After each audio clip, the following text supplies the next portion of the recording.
Hi guys, சப்பாத்திக்கு ஒரு சூப்பரான சைட் டிஷ் பார்க்கலாமா? இது நேற்று நைட்டு பண்ணியிருந்தேன். ஸோ உங்கள் கூட ஷேர் பண்ணிக்கலாம் அப்படின்னு. என்ன பண்ண போகிறோம் அப்படின்னா, இதுக்கு கேப்சிகமும் ஆனியனும் இருந்தாலே போதும், வேறு எதுவும் தேவைப்படாது.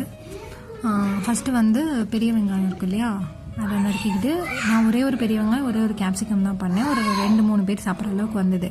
கடாய் எடுத்து எண்ணெய் ஊற்றிக்கிட்டு ஒரு பெரிய வெங்காயம் ஒரு கேப்சிகம் நறுக்கி வச்சுருக்கோம் இல்லையா, அதுக்கப்புறம் கொஞ்சமாக தேவையான மசாலா ஸ்பைசஸ், பட்டை லவங்கம் அதெல்லாம் கொஞ்சம் போட்டு ஃபஸ்ட்டு எண்ணெய் ஊற்றி நல்லா வதக்கிக்கணும்.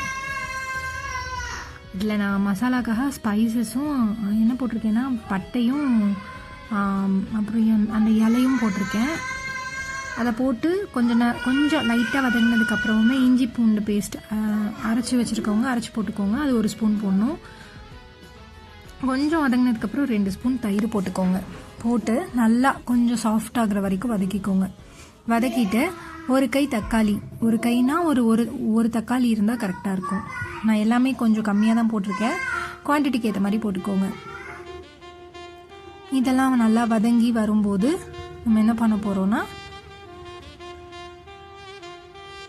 இது ஓரளவு கொஞ்சம் நல்லா வதங்கணும். அதுக்குள்ளே நம்ம என்ன பண்ணால், இதுக்கு ஒரு அரைச்சி வைக்கிறதுக்கு ரெடி பண்ணிடுவோம். தேங்காய் கொஞ்சோண்டு 2 ஸ்பூன் கசகசா, அப்புறம் ஒரு கை அளவுக்கு மல்லித்தலை.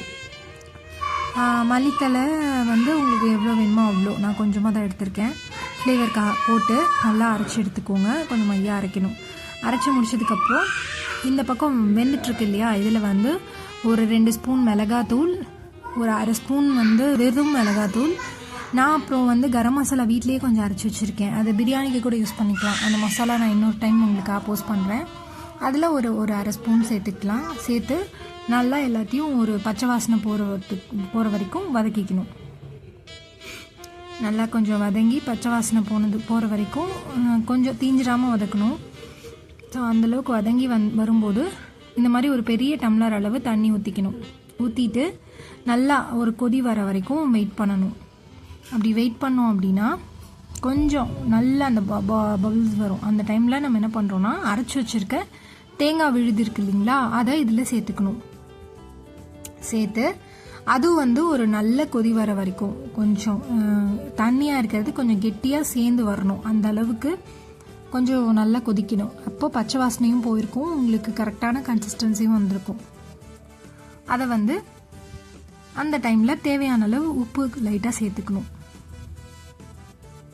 சேர்த்து கொஞ்சம் மேலே மல்லித்தலை, எங்கள் வீட்டில் கஸ்தூரி மேத்தி அந்த டைம் காலி, அதனால நான் சேர்க்கல.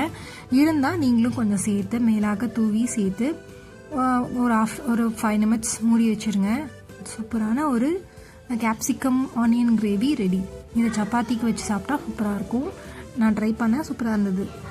ஸோ சிம்பிளாக தான் இருக்கும்னு நினைக்கிறேன். ஸோ ட்ரை பண்ணி பார்த்துட்டு எப்படி வந்ததுன்னு சொல்லுங்கள். ஓகேவா? பாய்.